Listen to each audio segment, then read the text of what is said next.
over communicate what that strategy is, especially in times like we're going to be coming up on where that strategy potentially could be changing. Make sure you're communicating that with your operating partners. Welcome to Multifamily Insights. I'm your host, John Casman, and I want to thank you for joining us for another great episode. If you are enjoying this show and getting some great value, let us hear about it. Leave us that honest feedback with a rating and a review. It helps us and it helps other listeners find this show. And if this is your first time listening, or for some reason you just haven't done it yet, be sure to hit that follow or subscribe button so you don't miss an episode. We've got a great show today. We're going to be talking to Andrew Bowen. They say you're the average of the 5 people you spend the most time with. So if you want to grow as a multifamily investor, you have to spend more time with other multifamily investors. And an easy way to do that is to join our apartment investing mastermind group today. Just go to casmancapital.com and click on the mastermind button. Now, as a part of this group, you'll get access to expert trainings, group coaching calls, industry news and updates, as well as all of our webinars and workshops, including our 3-hour workshop on raising capital. Again, if you want to be around other multifamily investors that can help you scale your portfolio today and grow your network, make sure you're a part of the Apartment Investing Mastermind. Just go to casmancapital.com and click on the mastermind button today. Andrew Bowen has been in multifamily since 1991. He spent 20 years on the operations side of the business before transitioning to the software supplier side.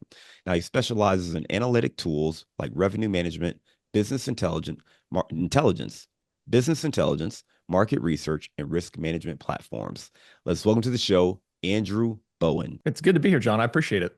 Absolutely, Andrew. Great to have you on the show. I touched on your bio at a very high level. Why don't you take 2 minutes and fill in some of those gaps? Okay, well, let's start with the gap that did not start off to come into multifamily. That was not the plan. The plan was to actually be an aquatic biologist off the coast of California, studying really small things in the ocean. But back in 1991, I got hired as a resident assistant at UC Santa Barbara and got exposed to business for the first time and absolutely fell in love with the business of multifamily. I love the fact that we serve residents. We're able to serve, the staff members, and then serve a lot of the retirement plans for listeners like yours, whether small or large on that. Spent 20 years running up and down the West Coast, everything from 147 assets to regional manager, asset manager over a couple thousand units and portfolios. And then I spent about 14 years so far on the supplier side of it, as you mentioned, with a couple big names that people would recognize. And now I'm here as the Senior Vice President of Strategic Partnerships at LeaseLock. I love it. I love it. You talked about giving up that dream of looking at the little fishies all over the ocean and instead getting into, real estate, resident management to systems and tools. Tell me about that. I mean, obviously we all, have our journeys and our stories, but as you look back and reflect, what was that shift for you? Yeah, so the shift was actually getting accepted to grad school, but not the grad school I actually wanted to get into. So I got into my master's program, and I was going to study literally the tiniest things in the ocean, the phytoplankton and zooplankton and how they interact with each other. And I had proposed to my wife, who's still my wife today after 28 years. She's still putting up with me. I had no idea how I was going to pay for grad school. I had no idea how I was going to pay to live on my own with my wife at that point. And I'd been working in the dorms for the better part of 3.5 years at that point. And the manager, and it was about 1,306 beds. It was a pretty big dorm, actually twin 10-story towers at UC Santa Barbara. He called me up and says, "Hey, I don't have anybody to run the resident life department of this place next year. Do you want it?" It was free room and board for a year. It was exactly the amount of money that I needed to actually pay for my first year of grad school. And it meant I could do another year of applying to the school I really wanted to get into because my standardized test came in late and I did really well on it. So all these pieces were lined up. So I thought I was going to take basically a gap year and then go back in and do it. I'd never taken a business class in college. I was a science major. But during that process of being able to be given a P&L and be able to see kind of the business side of operations anyways, I still hadn't been exposed to the investment side of real estate yet. I fell in love with it. And I also came to the realization, quite honestly, that I actually really liked my wife and I liked spending time with her. And I didn't want to spend either 6 months on a boat out in the sea or 12 hours a day behind a microscope. So it really just was that exposure to something new that I hadn't really seen up until that point and fell in love with it. It's always so interesting hearing people get into real estate and how they got into real estate because there's some people who are born into it, second generation investors, or Exactly. their parents were in real estate in some fashion. And then you have everyone else, like you were talking about being an RA, and it's funny because I used to be a CA, which is basically the same as being an Same thing. RA. Yeah. And I did it only for the room and board. I was sitting there looking at my tuition my freshman year. I'm like, all right, we had enough money to get through freshman year only. If I'm going to graduate, I've got to figure out a plan. How many jobs can I get? And then I heard that if you were a CA, you got free room and board. I'm like, oh, that's my ticket. So I applied, I got it, and had that experience. I didn't love it though. I had to sit there and be the hall monitor and walk around, and we had a lot of issues, but nonetheless, it did what it needed to do for me to get my get my cost of living down and graduate. So glad you were able to have a better experience and actually convert that into a long career. So let's talk Yeah. about that. You mentioned some of the jobs you had, after Huh? being a resident, working as an RA and kind of working in more of the software supply side. Just give me a little more context of some of the different jobs and roles you've been able to play.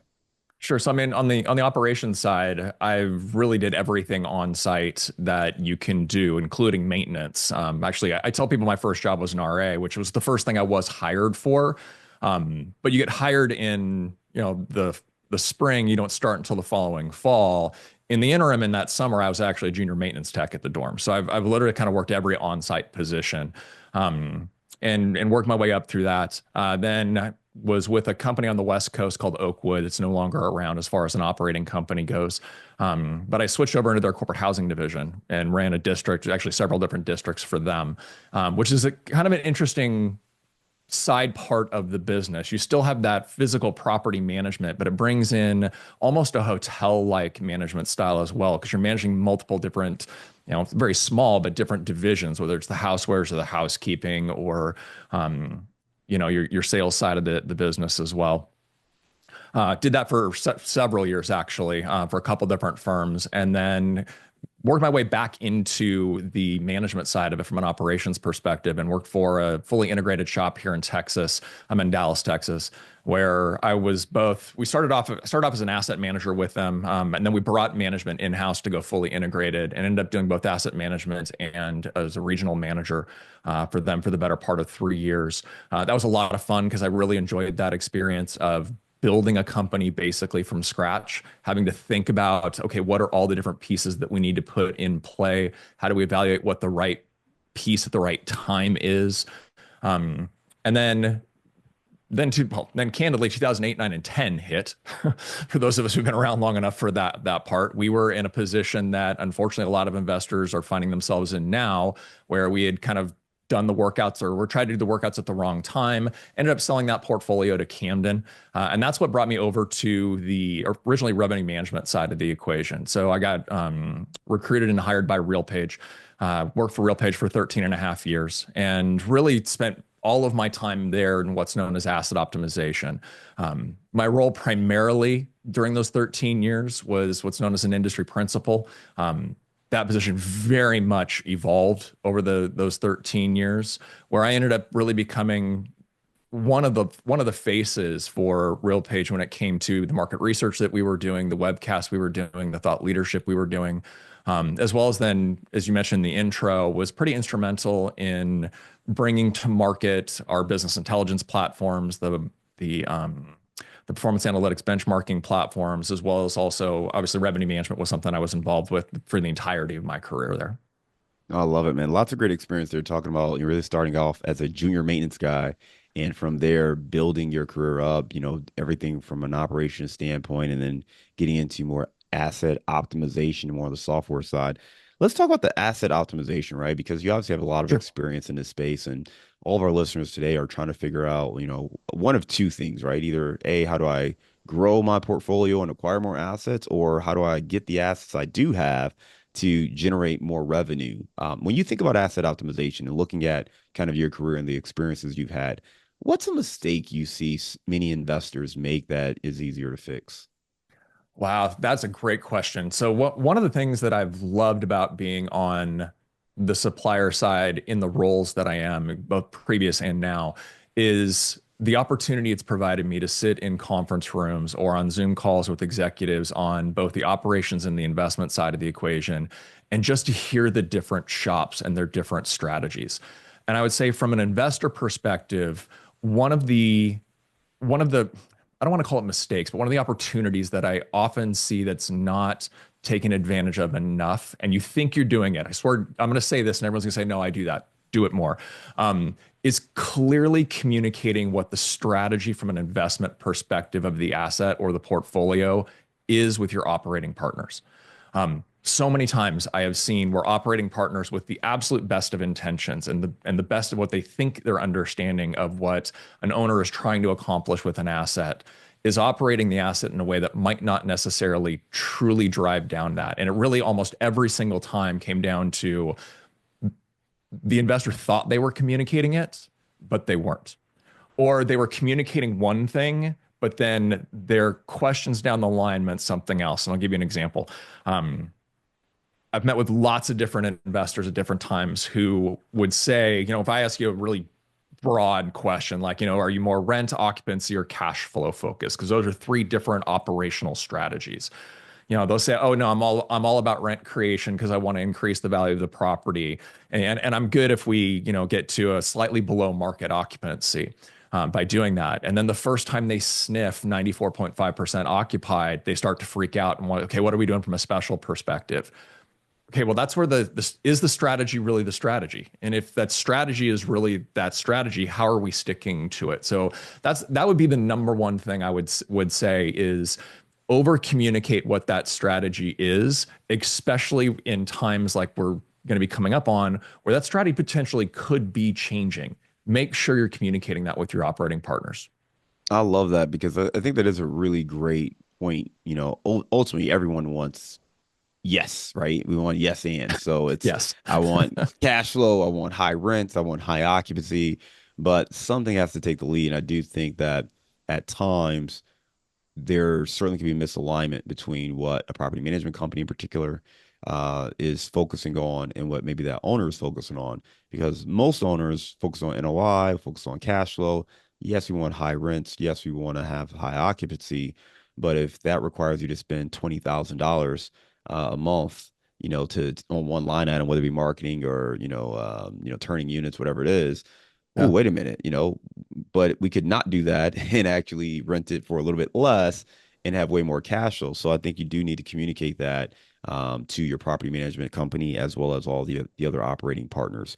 Um, Give me something that you think is, you know, I guess a challenge that operators are facing today. I mean, obviously today you're with LeaseLock, and I want to get into more of what you're doing there. But when you talk to different owners across the country, what are some of the challenges that they're facing? Well, the two big ones that come at the very, very top of the list. The first and foremost one is fraud, especially in very specific markets. The prevalence and the sophistication of fraudsters today is so far and away more advanced than what it was when I was running properties. When I was running properties, you worried about, okay, is that money order, being augmented in some way, shape, or form, or is it counterfeit and is it going to bounce now? Now you're worried about, are they going to come in, take up 90 days worth of rent, turn it into an Airbnb, case the rest of the apartments for what their travel patterns are and coming and going so they can rob those. And by the time you finally get the eviction, before they actually, they'll move out the day beforehand and steal all your appliances. That did not exist in that type of thing 20 years ago when I was running things. So that would be number one. But very, very closely, number two to that is actually on the personnel side of their business. Getting and retaining good quality employees, especially back of the house, the maintenance staff, et cetera, right now is a huge challenge for operators right now. There's just such a stronger job market and so many more options for them at usually better pay oftentimes, that keeping those good employees and attracting the new employees is something that does absolutely keep operators up at night. Yeah, those are definitely things that are concerning, especially the second one on the personnel side. I mean, I was talking to a friend of mine in the space, and he was telling me yesterday that, his costs for labor have tripled. Yeah. And this is in the Midwest. So his costs have tripled just in the last, 18, 24 months here. So that is definitely a challenge many operators are facing. Let's go back to the fraud, right? Because I think you were primarily talking about resident fraud. And that's something I know a lot of people are experiencing, right? We've got Yeah. so much, technology growth and AI, and there's so many ways for people to mislead you. And I'm seeing it a lot on the leasing side of it where, you're trying to verify information has become harder and harder, for all of our leasing agents. Talk to me more about maybe some of the options that are available to owners to kind of correct this.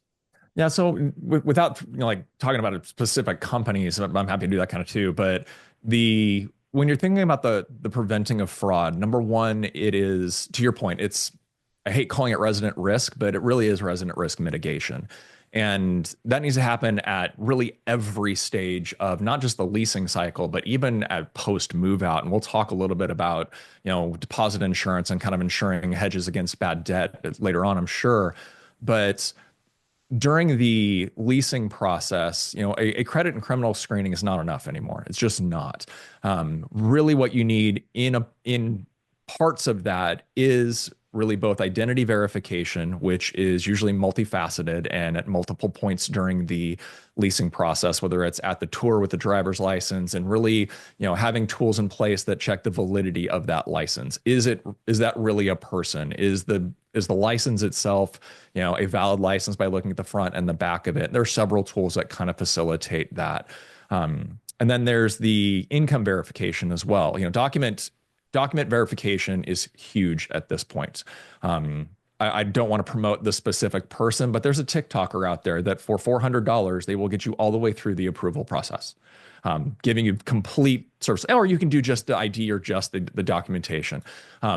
There are services out there that, will then go and reference not just their, do they have enough money in the bank account, but what are the transactions they're seeing within that bank account? And are those transactions in line with what they say their income actually is? It's actually a great service for especially the gig economy, because they're not getting a payroll type of activity. You can't go check on that, but you can see the deposits from DoorDash or Uber or whatever it is that they see in that place, and it's highly secure. I actually used the same thing when I did my mortgage a couple of years ago when we bought this house. So I mean, those two tools in my mind now, in addition to what we've always had, which is the criminal and credit worthiness screening that's in play, are must-haves if you're going to have any hope of staying ahead of it. I love that. And I think it's so important for us to recognize it because whether you are self-managing, it's important to be aware of these things. I know a lot of times newer investors, listen to podcasts like this, you read books. Well, the thing that sometimes gets lost is times are always changing. Yeah. So the method I used to, vet residents when I was getting started, a dozen years ago, it's already outdated. I mean, that was just a sit down. I remember we used to physically sign the lease, right? There was no such thing as e-signing. I mean, I'm sure it existed, but we always had to go meet at a coffee shop or meet at the property to sit down and sign. It's a little harder to, defraud someone face to face going through some of those things. And today it's just, technology is great, but there's so many other things in place. So you have to understand what technology is out there, but also to stay ahead because residents are certainly sophisticated and this isn't a battle between residents. But my point is, your job is to verify the information, make sure that you're getting who you think you're getting, make sure this person is in a position to, pay rent. And as times have gotten harder on residents between, inflation and the cost of living and, the options for housing, many of them have gotten desperate where they've had to resort to, some of these tactics to try to find housing that they're looking for. Yeah, and you brought up two things in there that I want to go back and touch on. Number one, for that person that's managing their own thing, their own stock, don't think necessarily that this is technology that is only available for the institutional style operator. Here's where I will throw a specific name in. Aptly has a platform out there that is actually designed for single family homes as well as up through apartment complexes, etc. And they have this technology built into their platform, and they probably have the leading aspect of it, to be perfectly honest. So look into this, even if you are that single family, you've got one unit and you're managing it yourself. This technology is out there and available for you, and it's not expensive. And when you think about what the penalty of not getting that right is, absolutely worth it.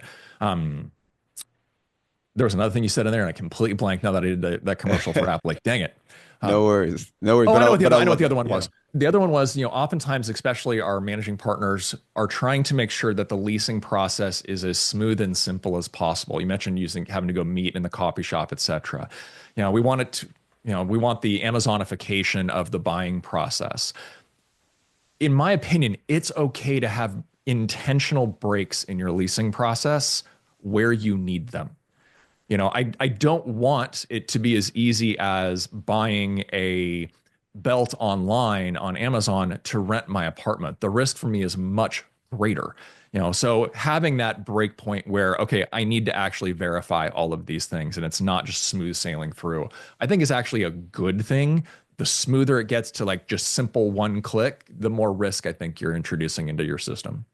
Andrew, I think on top of that, I think about asking your property management company for those who work with third party management companies, ask them what their verification process is. Yeah, Ask them their lease criteria, ask them about the verification process, because again, this is something that we're aware of, but that doesn't mean they've all updated their process and they're aware of all the apps and resources available. So this is one of those vetting questions, even for your partners, to make sure that they're staying in tune with what's happening. And, every market's a little bit different. But on the same note, this is something you want to get ahead of so you don't have these nightmare issues that take place. I know on one of our properties, we had a resident who qualified and they moved in. Apparently, they lost their job like the week before they were supposed to move in and didn't say after it's been anything, didn't verified. change anything, and never pay rent. So they moved in, never made a rent payment. And outside of that, first month's deposit. And we obviously had to evict them. And that was something that, we had to sit down as a team and say, well, how did we allow this to happen? What happened? And it's not to say it was anyone's fault, but we also recognize that there must have been a break in the process. We had to figure out how to address that and also work with the residents and say, listen, I don't want you to be in a situation like if something changed with your Exactly. situation, come talk to us so we can find a solution. Like I'd rather work that out where it's an amenable, transition as opposed to having to file an eviction and put this on your report and hit this on your credit. So, it's one of those things where communication is certainly key too. Yeah, no, I agree. And I think that was one good thing that did come out of the pandemic was I think there is a lot more willingness to communicate between resident and management company or operator when something is going wrong within the residents' lives. Like, it's one of the things I love about the business is we get to deal with residents' lives, but that means you're going to deal with the good, the bad, the firing, the layoffs, the unfortunate deaths in family. All of those things come with that. And because the pandemic forced so many people to start those conversations, I think people are more willing to have those conversations now. Now, it's completely anecdotal evidence. I don't have numbers to back that up, but I think that to your point, have that communication because nobody wants to go through the process of an eviction and nobody wants people's credit to be dinged because of it on those. It's just an unfortunate fact of life for whatever reason that they're going through that we need to go through. I think you're spot on, especially because, in the past, maybe landlords and property management companies were very rigid. So there Mhm. was no wiggle room. You don't have your rent. We're filing this eviction. Who cares? Get out. And obviously, with the different programs that were available during COVID, it made it easy for people to have a conversation so we could actually work towards a solution as opposed to having to be in a one side conversation. But I think you're spot on, right? Just make sure we're having this dialogue with the residents. They're people at the end of the day, and we want to make sure we're treating our residents the right way. Let's talk a little more Exactly. about LeaseLock, right? So Sure. that's a name, I'm certainly familiar with, and I know others have heard, but may not really understand what LeaseLock is or what they do. Can you tell us more about LeaseLock? Sure. So LeaseLock is it's basically an insurance provider. So we actually do business to business insurance where we are insuring on an asset level, really, well, actually, second on a resident level, the potential for bad debt at the end of the day. So instead of, I mean, we get lumped in with the deposit alternatives out there. Some of seen like surety bond models, et cetera. That's not what we do. We're not underwriting a specific resident. We're actually an opt-out program. So one of the things that we do is we come in and we underwrite an asset and we will essentially assess the resident risk as you put it on there earlier. What's that resident risk that we see? And a owner of a property, whether it's a single family home or a multifamily asset, can essentially purchase coverage for the residents for the end of their stay should they leave with bad debt related to, 90% of what we pay claims out on is rent, but also damages, pet damages, et cetera, can go into that. And we present pricing so that you can then say, okay, great, I want up to $2,500 coverage. And the whole challenge that we were trying to solve for is over the course of the last, call it 15 years, because the research I did went back to 2010. So I'm sure it goes further back, but I went back to 2010. We've seen the average deposit, over, especially in investment grade multifamily, we've seen the average deposit go from an average of 1 month's rent down to an average of $500. And the average we're using is the mode, so the most common we see. So basically went from 1 month's rent to basically a week's worth of rent. And what we've heard over and over from operators is, well, that's what the market will bear. That's what the market will bear. Because the truth is, there's not a single state in the United States that won't allow you to put in at least 1 month's rent as deposit. In fact, the vast majority of them have it as 2 months or up to no limit whatsoever. But we've been self-imposing these limits because people don't want to move because that's a lot of cash they have to come out. The average American has less than $1,000 in savings at any point in time. So instead of just removing the protection that owners have had from insurance, from deposits, we said, okay, is there a way we can replace it? Can we transfer the risk, which is the whole point of insurance? And the answer is yes, by doing the opt-out model. So you always have to offer someone a deposit, but by doing an opt-out model, and when you do this, about 90% or more of residents typically will take a zero deposit option in place of that with a small monthly deposit waiver fee that goes and put on their ledger. And that way, again, instead of having $500 of bad debt coverage at the end of a lease, you're now, as an owner, have $2,000 of bad debt coverage. And the resident is the one that's actually truly covering that cost for it. So the way I like to kind of give the analogy for people on how this works is it's kind of like health insurance. My family, unfortunately, has had a lot of health issues over a span of time. My wife's a breast cancer survivor. I spent time in medically induced coma from a heart condition I didn't know I had. I guarantee I cost the insurance company way more than the average employee, but I still paid the same because it was that larger pool going to help, those the most in need. We essentially do the same thing when it comes to bad debt coverage at the end of a lease. Thank you for sharing that. I think that's helpful to frame up how this works, right? And what you're getting at is, for a lot of people, a lot of our residents, that, moving is very expensive, right? I mean, to your point, it's usually first month's rent, security deposit, the actual moving costs, moving trucks, anything like that. It can add up very, very quickly to be a big amount. So I know many operators are looking for those solutions. You mentioned security deposit alternatives, but this is something different. I would love for you to just elaborate a little bit more about kind of where LeaseLock differs from some of the other security deposit alternatives.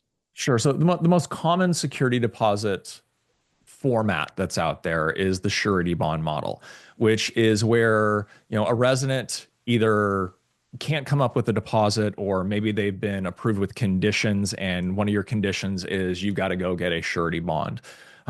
They would go to one of those providers, and those providers then underwrite that resident. So this is the first area we're going to start to be different. We're not underwriting the resident, which we mentioned credit and the dings on that. Okay, well, now you've just looked at their credit. Now the surety bond model provider out there is looking at their credit. And they're going to come up with a price point that resident needs to pay them in order to cover that bond. The way that they make their business whole is to actually subrogate to the resident when that resident moves out and has a balance and doesn't pay. Yes, they pay you as the owner, but then they go and sue the resident, to be able to recapture that. We don't subrogate because, again, the way our model's positioned, where it's opt out versus opt in, comes into play. So when you start thinking about the way those are different, number one, it's a much more renter friendly model that ours is. We want to do good for the renter as well as do good for the owner and the operators. It gives consistency to your leasing teams. Your leasing teams know what the cost of the program is for every resident, regardless of who it is, assuming they actually qualify or are approved with conditions. Whereas in the other model, you lose complete control of the leasing process. You basically, okay, yeah, go over there and do whatever they say, and then come back and tell me that you got it done. It also means that at some point they can stop paying for that surety bond and you might be in trouble not actually covered and not necessarily know it because it's not going through your books to be able to play versus ours where you can see absolutely. And even if they stop paying, again, our contracts are with the owner. So just like your mortgage company has the opportunity to pay for your property insurance if you stop paying for it, it's exactly the same process with us. So you know that you're always covered. But then again, that end point where, again, that subrogation, we don't do it, we're not suing against them, also then tends to play into reputation. The reputation out there is that, everyone always keeps the deposit. They're always greedy. They're always charging for all these other things. And it's false. I mean, I'm not saying that it's true. But this then removes all of that. And part of what we're trying to do is also help people drive reputation through that process as well. Yeah, and I know some markets, that becomes a bit of a challenge. I used to be in Chicago, and security deposits in Chicago is an absolute nightmare. We got to the point where, regardless of the alternatives, we just didn't take security deposits. We did a move-in fee because it was just easier. And there's some laws that are very punitive if you miscalculate Yeah. not just the security deposit return, but the interest on the security deposit. So it just got to a point where most attorneys would tell you flat out, do not accept a security deposit in Chicago. And a lot of it was reputation and knowing that, the laws weren't on your side. So it's really great to have an alternative to that. Yeah, and Chicago's a really good example. It's probably one of the most extreme examples of it. But there are multiple law firms in Chicago that all they do That's all they do. is target the mishandling of security deposits. The deposit model is something that unfortunately is failing at this point because again, it's something that is no longer covering the amount of exposure you have on the back end, which was its point to begin with, because we prioritized leasing over risk mitigation. Again, going back to that study, I never really finished it. Over that course of 14 years, by removing that barrier of entry, yes, we've increased occupancy. Occupancy across the nation, according to RealPage data, back in 2010 was 93.8. It's 94.8 in 2013. But according to our data that we see, the average bad debt we saw back in 2010 was about 50 to 75 basis points on an investment grade multifamily deal. It's now 2 to 3. So basically, yeah, we bought the point of occupancy, but it went right back out the back door when it comes to revenue through bad debt. Our program is designed to hopefully give you the best of both worlds. No, I love it. That's great intel right there. For folks who want to learn more, you can go to LeaseLock.com and definitely learn more about LeaseLock. For our listeners, is LeaseLock just for large scale commercial apartments, or who's kind of the ideal fit? Yeah, so I mean, the ideal fit is more the, let's call it 100 unit, not even that, 50 unit plus deal. However, I mentioned Apply earlier. The reason I know so much about their business is we actually do partner with Apply to provide it on single family homes on a 1-by-1 basis. So for someone who is in that marketplace, we do require Apply to be the partner that we're working with in that. But yeah, we were able to underwrite single family homes up to the largest portfolios in multifamily. There you go. Well, check it out. You can learn more at leaselock.com. Thank you for that, Andrew. Right now, we're going to go to our round of insights. Andrew, give me a failure or an apparent failure that set you up for later success. I was running corporate housing in San Francisco. It was 2001. And I took the direction of a supervisor who I still respect very deeply, where he was like, Andrew, you need to get every unit you possibly can into inventory because demand is through the roof. I had already seen the dot-com bubble coming because I was in the area, but I was young. And I did not push back against it whatsoever, even though I was on the ground with my feet and was able to see, hey, the phone's not ringing as much as it was. Something else is going on this. And I ended up taking down, I think it was 300 units that sat vacant for forever. It was an absolute killer for the business at that point. I ended up getting demoted because of it. But it was one of the best lessons I've ever learned was that just because someone has a position that in title is above you and is older than you and has more experience in the business doesn't mean they have the same perspective on that particular moment in time. And your opinion should be brought up. Doesn't mean I shouldn't have done what he told me to do, but I should have had the courage to be able to speak up and give that feedback so that he could have helped make a better informed decision. And by not doing so, I put him in a bad spot on making that decision, even though I was the one who ultimately was signing leases.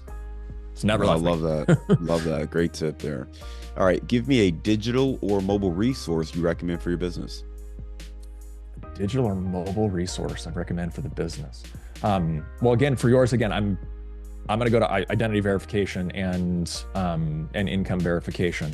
Whether that's through one of the larger ERP providers or through Apply on that one, those are the ones I'd go back to. The other one, and unfortunately I don't know the name of the business, but I've heard incredibly good things since we've talked about it, is there's a couple groups that are using large language models now to do delinquency collections. We're finding that residents are more willing to talk to a chat bot about what their situation truly is than the manager that's actually calling them. And they've had some really good success with that. I'll get you the name of it so you can put it in the show notes, but I just don't remember off the top of my head. No, that'd be great. I'd love to hear that. I'm sure a lot of our listeners would be interested in that as well. All right, give me the book you've recommended or gifted the most in the last year. The Daily Stoic by Ryan Holiday. I mentioned there was a series of I call it my timeline of suck. We had about 4 years. We had some massive medical problems for really every member of my family. Fortunately, we're on the other side. We're great now, but the study of Stoicism has really started to get me where my mind is, okay, control what you can control. I really love the Daily Stoic. It's basically a daily devotional to that. If you want to get a little bit more of the intro into it, I really recommend The Obstacle is the Way, also by Ryan Holiday. Great books there. Give me a daily habit that helps you stay focused on your goals. Journaling. You know, it's part of my morning routine. Part of I'm a man of faith, so I've got my personal devotion. I read the Bible every day. I've got the Daily Stoic that I go through literally every day. And then I'd love to tell you I journal every day. I do journal most days, but it is just a journal of gratitude. And then there's two things I always put in there. What are my must accomplishes that day? And then what are the things I'm not going to do? Because I think focusing in on what you shouldn't be doing is just as important as focusing on what you want the end goals to be. Give me your number one insight for vetting residents. Trust but verify. I love it. Simple, but helpful. All right. You are in Dallas, Texas. Give us your favorite place to grab a bite to eat. Oh, it's a place in Uptown Addison called Loro. It is a crossover restaurant between Aaron Franklin from Franklin's Barbecue down in Austin and the sushi place called Uchi. It's a very unique experience, but it is amazing. All right. Sounds like a wonderful choice there. Andrew, you gave us a lot of great information. I really enjoyed hearing about your background coming up in the, collegiate space as an RA and going through your growing pains there, making that transition into more of the software side of it and technology and helping owners optimize performance. And talk to us a little bit more about LeaseLock and how to avoid fraud and how to provide a better service for residents while still protecting ourselves as operators. Again, if folks want to learn more, they can go to leaselock.com. Andrew, I want to thank you again for being a great guest and coming on Multifamily Insights. We look forward to staying in touch with you, and I hope you have a great day. My pleasure, sir. Appreciate you.